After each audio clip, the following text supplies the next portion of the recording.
Hello, podcast fam. I am thrilled to share some exciting news. My book, So Grow Lead, is officially live on Amazon. This book is more than just my story of starting a nonprofit and building a peanut butter factory in Malawi. So trust me, the ups and downs of that journey are worth the read. It's also packed with practical strategies to help nonprofit leaders like you tackle challenges with clarity, courage, and a whole lot of heart. If you've ever wondered how to turn your vision into reality, navigate the inevitable hurdles, and build something meaningful, whether in your organization or in your own life, this book is for you. I'd be so grateful for your support in spreading the word. Grab your copy of So Grow Lead in the show notes and on Amazon today. Let's keep sowing seeds of impact together.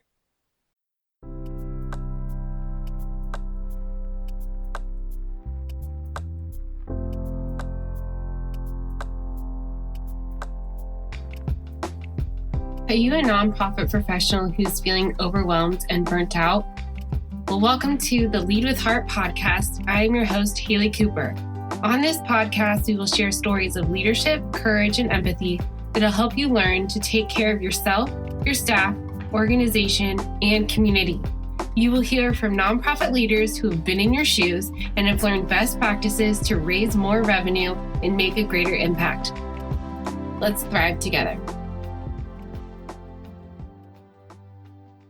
Welcome back to the Lead with Heart podcast. This is Haley Cooper, your host, and today I have Meena from Namaste Data. And one of the things I love about, and I talk about this all the time, is that we met on LinkedIn, and she has been so helpful in my journey as an entrepreneur and just learning about all things data. I geek out about this, but I'm not as wise as her. So thank you, Meena, for being here.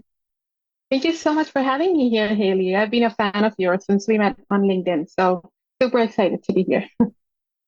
Well, why don't we get started? And can you tell me a little bit more about your background and why data and what brought you to creating Namaste Data and where it is today? That's excellent question. So I'm a first generation immigrant from India. I moved to States and from States to Canada. Right now, I'm speaking from Vancouver, BC. It's beautiful outside. And I moved here about 6 years ago after being in the tech for I would say a few months. I have done my schooling and my first master's degree all in data. So I have always been a data person. I was in tech. And then 6 years ago, I moved to States. I started to work a little bit more in the tech. And at one point, I met an accident. And that's when I realized, okay, I'm living in a new country and I can't navigate some of these healthcare systems. And it's challenging. And so I started to show up after my accident more for the immigrant community. I started to realize that I can speak decent English, but there are so many who are struggling with this communication piece when they move from English is not the first language for a lot of us. And I started to show up in those places just to make sure that we are there for each other to support. That's when I realized that data has so much more purpose than just putting together KPIs and dashboards, which was my job before then. So I left my tech job, got into nonprofit consulting specifically. I started to consult for all different sectors, large or small institutions. And it was a great experience until the pandemic happened. And that's when I realized, okay, I am in the right spot. I am in the right place in this, living in this nonprofit industry. I love it. I always had this loving feeling towards this work. But the work we do with data, I want to do it differently. I want to do it with more inclusion, with more centering the community at its heart, with making sure that what we are doing is not always ending up in segmentations, leading up to just focusing on the same people. Every person who is interested in the mission of this work is an important person. How do we elevate that idea up? And that's when I realized, okay, I want to start Namaste Data. So Namaste Data comes from two words. Namaste is a greeting in Indian language, and I wanted to keep my roots in there. And data is my professional love. So I wanted to bring those two together and started this work where I consult, I write, I speak on everything around data. The kind of projects that I focus on Now for nonprofits, it's helping them with data collection assessments to make sure where to collect data from, why to collect that data. I help them on surveys, interviews, focus groups, where again, data enters an organization. How can we do it with keeping at center the community voice? And I do a lot of workshops on how can you advance equity through data. So a lot of data things, but it's all good by centering community in it. Thank you so much for sharing. You are so strong and courageous, and you're such a gift to me and our community. And it's just such a blessing that you were able to turn an experience you had into helping more and really trying to solve a problem. And I love the way that you approach data and the way you speak about it on LinkedIn. So can we talk a little bit more about like what is data equity? What does that look like for a nonprofit? And how can the loaded question, but how can like where do nonprofits start to incorporate more data equity? That's actually a great question. So I want to back up this response, Haley, with a little bit of how I'm seeing this work happening in the industry. So I'm going to bring some examples.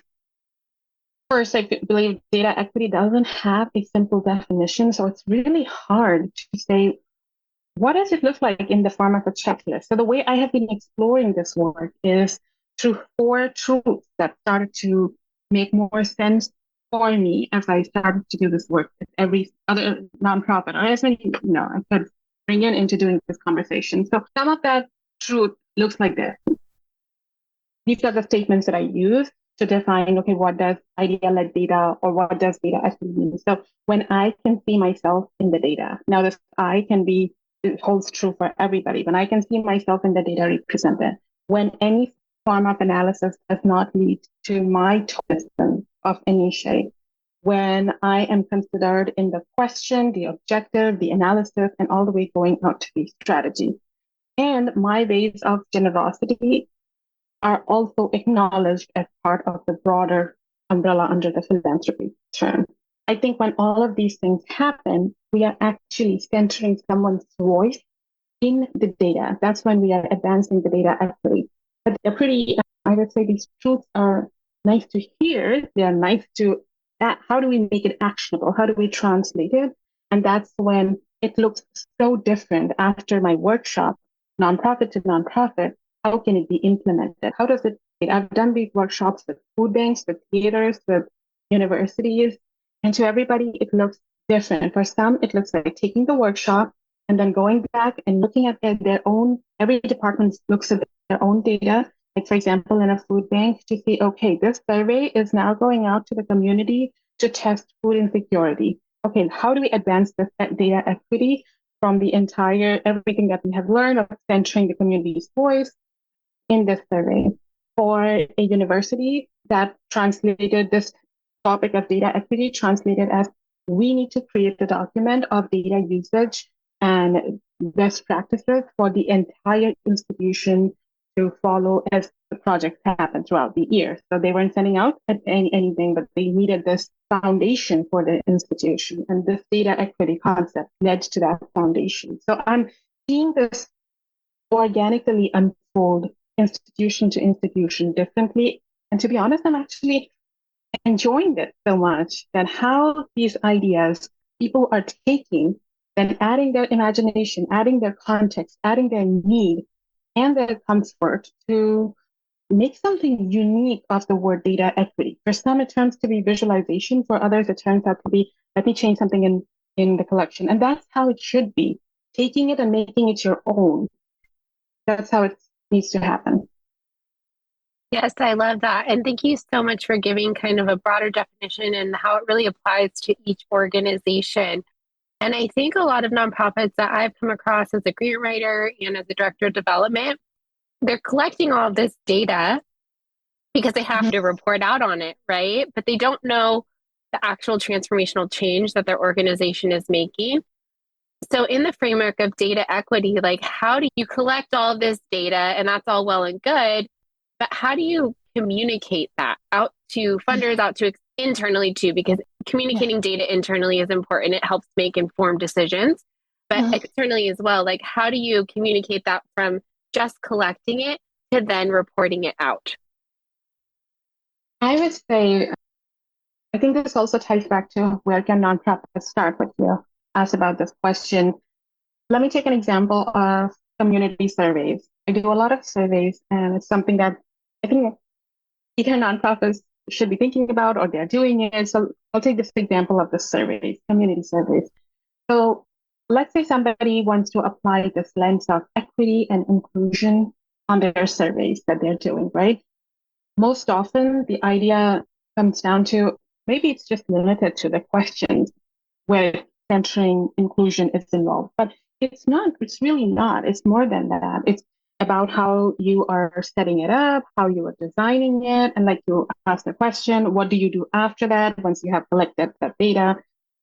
Every lens of it has that sense of inclusion in it. So when it comes to, for example, community surveys, what can happen is after you get back the results of a survey, to your question, like Katie, what happens next? There should be some sort of there can happen several things that can happen out of a survey, a community survey. One, a thanks can be basic, fundamental. A thanks can be sent out to every respondent that you took your time, whether or not, however those results would be translated. First, basic gratitude. Thank you for taking time. Second, a lot of things come out of community surveys. Like there would be people indicating, I want to engage with you as a volunteer, but I don't know how. We need to follow up with those people and say, okay, this is what we do. Come engage with us. There would be people who are your volunteers interested to be donors, donors interested to be volunteers. Going out to those folks and saying, hey, we heard you, we listened to you, what you were saying, and this is what we are here for you. If there are demographic questions in the survey where you ask for like the communities to respond about their confidential information, obviously you are not going to say going out and say, okay, we have like 5 people from South Asia and 10 people. That's not needed. But what is needed is when you are asking your demographic questions, you are giving them the source of where are you sourcing those race and ethnicity and sexual orientation choices from. Why are you making those choices? And when you have collected that data, you can reinforce that. We collected your demographic information for this reason. This is where we sourced it from. This is how we will use it. It might be a little bit extra text to send out, but trust me, that generates trust. That's what the foundational work of data to leading up to trust is transparency of this portion, this work, the humanity of this work, and telling them that this is why we asked and this is what we are going to do. But communication after data enters an organization is really important. Once we get all the data, doesn't mean we lock doors, we close it, and now you're not going to be doing anything with it for like next 2 or 3 years. But that's the actual place where magic starts, using that data to connect with the community. Yes, thank you so much for sharing. And I love that you laid out those steps of thanking people to who have participated and making them feel like valued and seen and heard by not just locking those doors, but really communicating what their participation looks like. And so I have a question kind of going back to data equity, and a lot of nonprofits, especially in the wake of pandemic, are really focusing on DEI within their own organizations. And really, I always say like funders ask like a 500 character question on how are you implementing DEI or committed to DEI within your own organization. And a lot of nonprofits ask that question, but they're not really doing the internal systems work to make a change. They're just doing it because you have to get the funding, right? But there's no accountability there. So how can a nonprofit use this lens of data equity to inform decisions on the leadership level, but throughout the organization really as a whole, to make better informed, equitable, and inclusive decisions?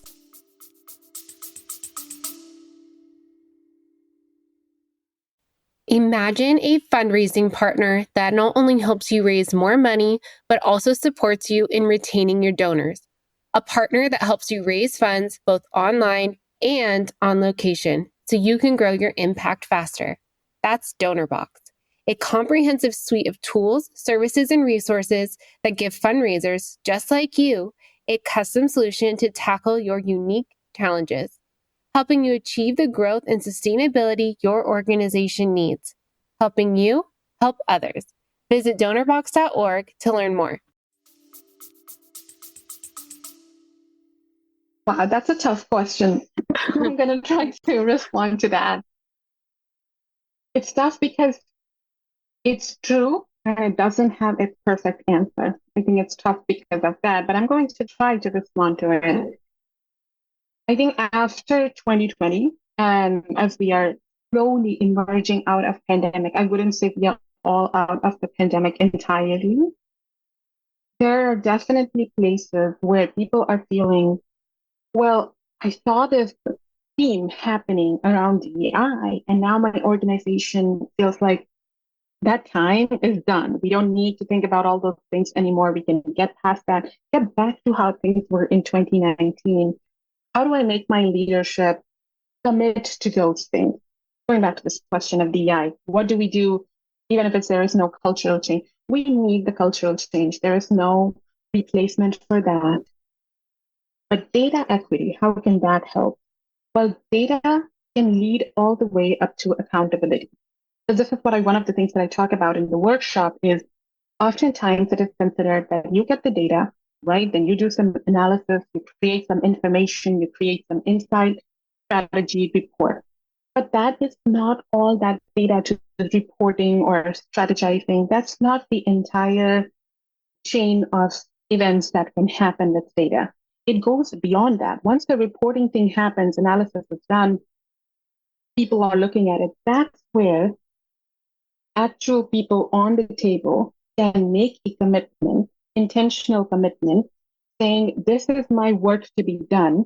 Let's hold ourselves accountable for this data that we are seeing right in front of us. Data is not a meaningless, I'm going to be using the meaningless for lack of a better word, meaningless activity to be doing just for the sake of doing, to check a box, to make sure that, okay, I have done my part and let's move forward with this. No, it is also a chance for us to be accountable, to be holding each other and ourselves accountable. So once that reporting phase is done, I would say what nonprofits, what organizations should and can do is start making intentional commitment, verbal, written commitment. And I'm not saying giving random numbers like I want 50% of something. I'm saying give it something which is inward looking, again, not looking like what other 15 organizations are doing in the city or the country or different sectors, looking inward, looking at your own culture, seeing what needs to change, seeing where you are coming from, and then giving a number. We are capable of doing that. We have been doing that. And then holding ourselves accountable quarter after quarter or month after month or year after year, whatever the cycle is, to see how are we doing. So that one data point can truly, it can have the effect. The second thing that can and should happen, which is not directly related to data equity, is having the culture empower each person enough that they can use those data points to say, okay, I'm holding my organization accountable. I'm not seeing this data point making any change, or I'm not seeing any action towards this data point. It shouldn't be that we have data, we have some commitment made, and now there is this entire staff who are non-leader staff, who are the young and the early career people, and they feel not empowered enough to be able to say anything on those tables because there's other leadership involved. So I would say one is making data, holding it all, taking it all the way to be accountable. And second, empowering your people enough in the organization so everybody feels a stake in this. Everybody feels that if they can use that data point to hold each other accountable, that's how real change can happen. Thank you so much for breaking that down. And I want to dive in a little bit deeper. If you have any insight into how to empower people at all levels of the organization to participate in this, I talk a lot about on this podcast and just in the work that I do, creating a culture of psychological trust and safety and belonging. And so that everyone feels empowered, that their voices can be heard. And I have another episode on the podcast with a local nonprofit who has really created that culture and made some serious changes that you wouldn't see nonprofits making, but because they allowed their staff to speak up. So can you talk a little bit more about like how a nonprofit can create that culture of belonging, of safety and trust to be able to have everyone, if they want to participate or not, but really like providing that space that brave space for people to speak up and participate if that's something they feel called to do? This question can be answered, I'm realizing, in a lot of different ways. Like it can be approached in different ways, but I'm going to, at this moment, approach it with saying continuous learning. Continuous learning of the self and continuous learning of the group. They're two different things. Ourselves, we have our journeys are different, our histories are different, our identities are different. So whatever learning we do, we need to take it back, reflect on it, and do some internal work. And then there is this group training. This how do we, when in an orchestra, how do like two instruments go together? It's something similar. So if an organization is trying to make a commitment in this direction, I would say letting people the time, space, that professional development opportunity so they can go out, choose their trainings, learn, reflect, and bring it back to their teams. And then holistically sitting with your teams as every team is preparing for the next year's goals to add what does continuous learning for the team means, creating team goals, not just individual goals around like specific numbers of the dollar values we would be bringing, but what are we going to learn this year? What is it that we want to create this year? What kind of change do we want? And then that brings us back to what do we need to learn? I want to give an example with this data equity workshops that I do. I created it in two ways. One is individual. So every 15 days, I would be doing that workshop on the Teachable page. And then I also do it with the nonprofits. It's a little bit more work for me, to be honest, to set it up every 15 days and in the middle of it doing some nonprofits. But I realized I want to do that until I come to a place where I feel like we together collectively are at a place to understand this term data equity and make it our own. Until then, individual allows me to bring people from different organizations, whoever has the time during the lunch hour, let's say a data coordinator in one organization to program manager in another. They want to take this training, they can just pay, they can show up. They don't have to convince everybody in their team, in their organization that, hey, we all should be taking this workshop. They can come, take this, go back. And the second part is doing it with the whole team together, the group training piece. So to your question, at this moment, I would say learning is really important. Reflecting is also important and bringing it back. So we are not just constantly trying to be a sponge of just taking all the information overload, but we're bringing it back as well. That causes that culture to shift in the way we want. Thank you so much for sharing. And as you were speaking, I was thinking about, I talk a lot about how like self-aware leaders are exceptional leaders, and that continuous learning is so important. And it made me think of, I don't know why it made my brain go here, but in terms of that internal learning, all of us have unconscious bias, no matter who we are. And it's that process of continuing to recognize that. And when you're talking about that, I've heard a lot of stories where around hiring, and especially around unconscious bias and using certain names and that influencing how you move to the next step. Can you talk a little bit more about maybe unconscious bias and how that plays into data? And that's probably like a whole webinar in and of itself. Yeah. But how we can continually like recognize that as we're reflecting data so that we are making objective decisions based on the data and not necessarily on our own bias. Well, first of all, yes, it's a great webinar topic. Yes, we could do this. But to this question, I would say, how does it relate to data? It does. And the way it does is if we don't work on our unconscious biases, and you're right, everybody has it. We need to work on that through individual learning, through collective learning. If we don't work on that, the places, the sources we design for our data collection, they reflect those biases. Then, taking an example of the community survey, the way we ask our questions, the way we provide our response choices, we are adding our biases into that. And then in that case, if we haven't worked at all on our unconscious biases or taken an attempt to understand what does that mean, what does that look like, that could affect our, for example, a community survey that we are sending out. And then it would be going out to the entire group of folks who in our universe, and they would be responding to that survey. And what we have now, the data, which can and most likely will have some biases in it. We would be working with bias. This is the problem of saying the data is never going to be perfect because it always comes with some of these biases. And I'm trying to think of an example that I can give from the surveys is the basic things like question like, I was working with this organization, there's a tank organization that supports BIPOC entrepreneurs and getting them funds based out here in out of Canada. And one of the questions in the surveys was, as a BIPOC entrepreneur, what do you need to run your business and thrive your business and innovate your business? They had this wording as a BIPOC entrepreneur, what do you need to run your business and innovate your business. They were asking these things. But the problem with this question, there was two things. One, we are assuming that for the BIPOC folks, it's the same thing, running a business, thriving a business, innovating a business. They are not.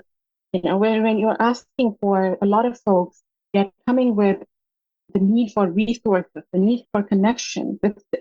Running a business doesn't necessarily mean also thriving or innovating in a business. It could mean two different things. Two, the way that question is set up, it assumes that the person who's going to respond knows exactly what they need. A lot of BIPOC entrepreneurs could be immigrants. There's this intersectionality that component comes. If they're immigrants, there is no place to test that. And then if we are talking to immigrants, we need to be mindful of, do they know all the policies and practices and the benefits that are available before we can ask this question? Tell me, how can you thrive here? We need to ask, do you know of, are you aware of these things or not? So there are a lot of things that we can change in the way we do our data collection to improve that the biased data doesn't come in. Just so if we learning, going back to that point, keep learning on our unconscious bias. Thank you so much for giving those examples. It was helpful to frame it in that mindset.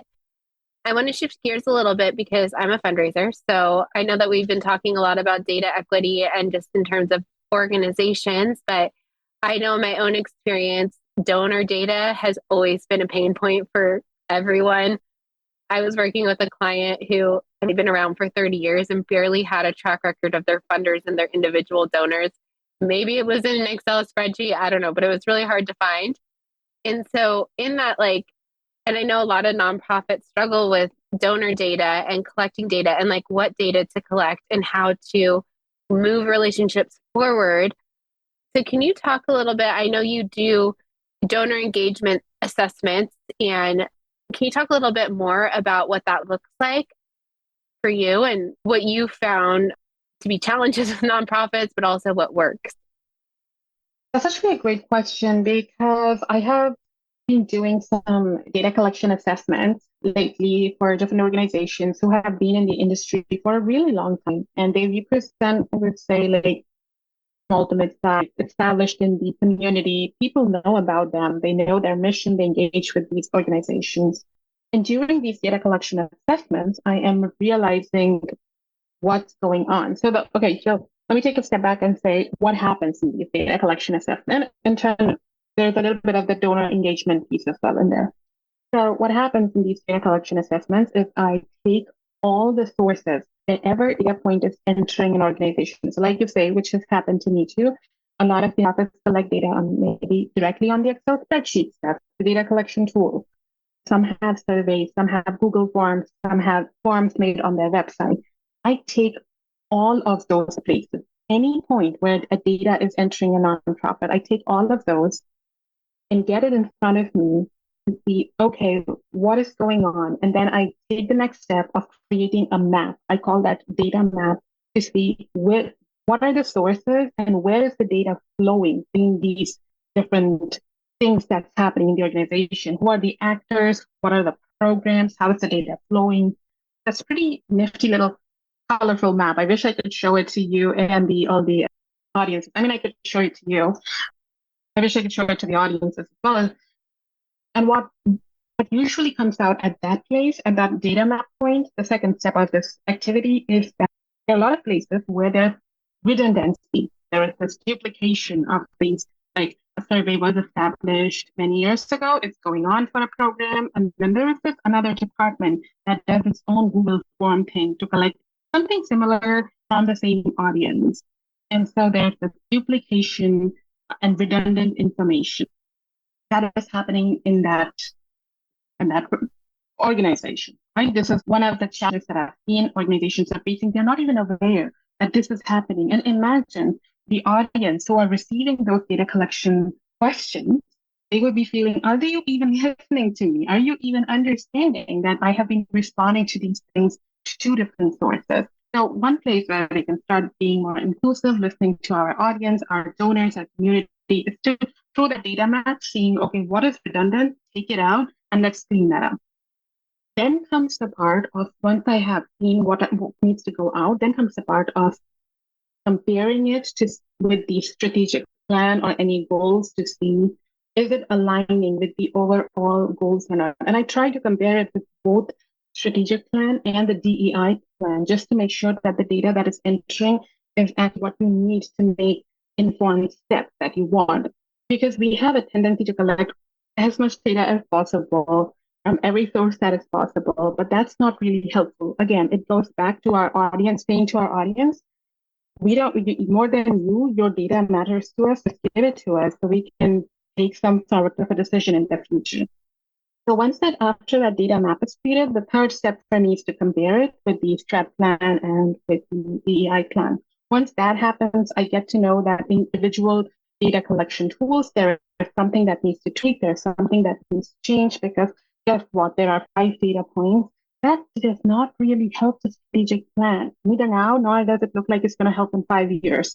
So why collect it? Let's improve that. Let's improve that donor experience. Let's improve that community experience in responding to those data collection tools. The step after that comes that engagement piece, the donor engagement piece. Now it depends if we need the project context to context, but to answer this question in a well-rounded way, the donor engagement piece, we look at that once that, okay, all the sources are good. Now we have the data, what we need to do.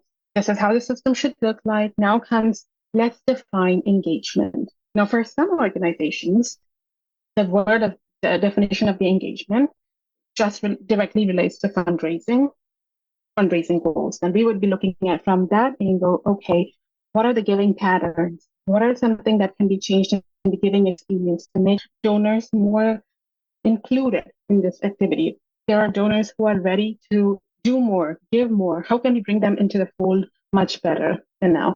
For some other organizations, engagement would really mean having more program participation or more volunteering or more mentoring. And then we would set up our definitions to constraints to assessment of saying, okay, how do we understand that where can we bring more program participation from in this data? And who are the people who are ready to engage with you for your objective? So that's how the whole cycle looks like of data collection and engagement piece. It's very context specific. It's very nonprofit specific. And the part that I love most about this whole project is that every step we get to be intentional. And when I say we, I'm considering myself part of the project, is we get to be intentional in choosing why are we doing this? Why are we doing this? Why?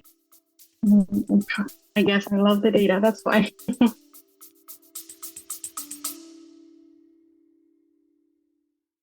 Hey there, podcast family. If you're like me and deeply committed to improving your leadership skills and fostering better connections with your team, I've got something truly amazing to share with you. I'm proud to introduce the EMC Masterclass, something I talk about often as a certified trainer. It's an incredible program developed by the renowned Dr. Lola Gershfeld, an organizational psychologist and corporate emotional connection expert. You might remember her from a podcast episode where she shared invaluable insights into the world of emotional connection. Dr. Gershfeld's EMC Leaders courses are designed for anyone working with people, whether you're a manager, supervisor, team leader, educator, coach, mentor, or a team member. This program is truly for everyone looking to enhance their communication and collaboration skills to raise more revenue for their mission. Now, let me tell you why the EMC Masterclass is a game changer.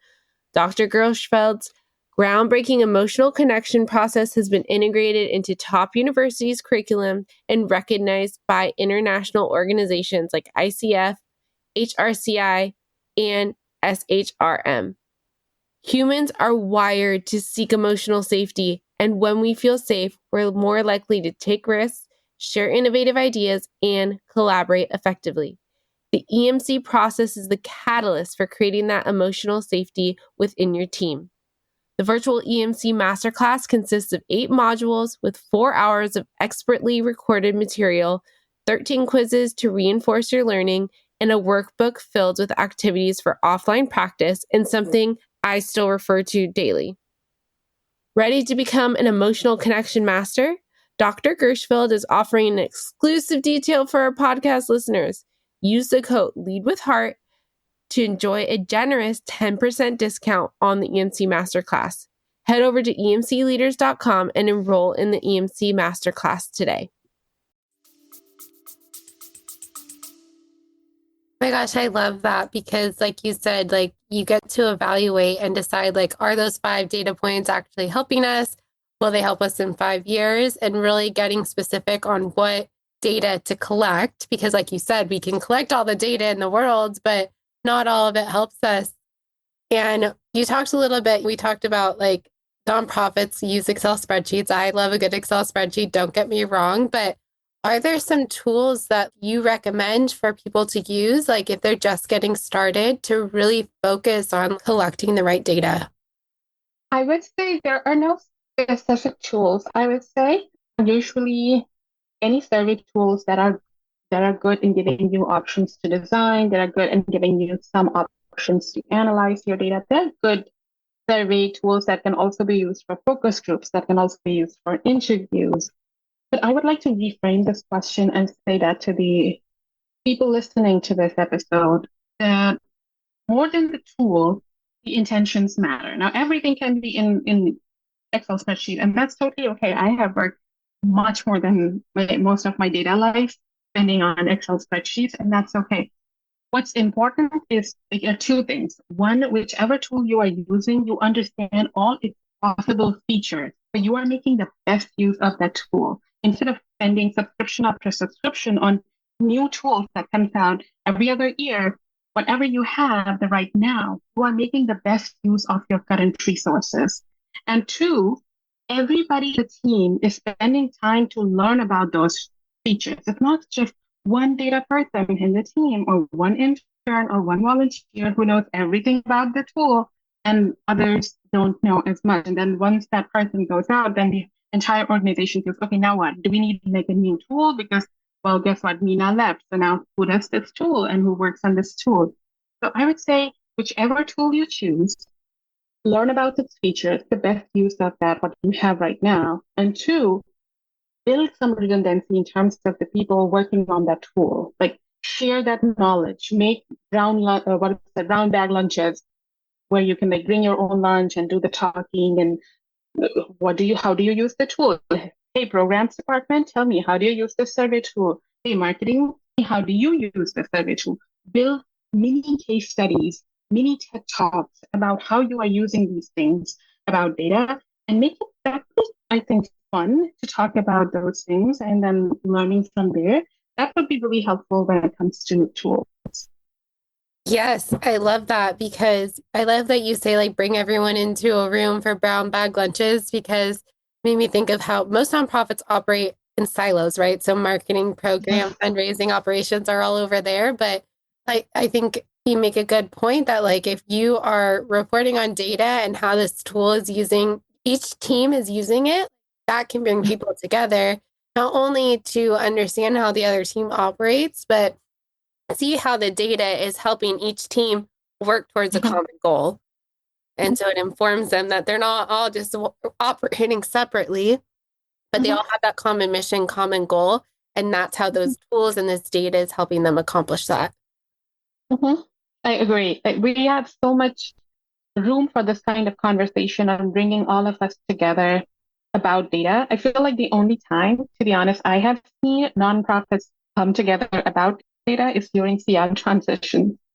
That's the time when everybody worries about data, when everybody worries my reports are going to be missing, when would I get my dashboards? But we need to remember we are in the work of changing this world. To change this world, we are not just thinking about building better futures. We are thinking we need to build better present moments. One better present moment at a time leads to good future. And so that happens when this understanding, and I'm going to talk about data because I love data, and that understanding about data is an ongoing, continuous thing. It doesn't need to happen once in many years when the CRM transition is happening, but really it can be a monthly lunch together and talking about, tell me, how is everybody using their data points? What are you doing? What are you changing?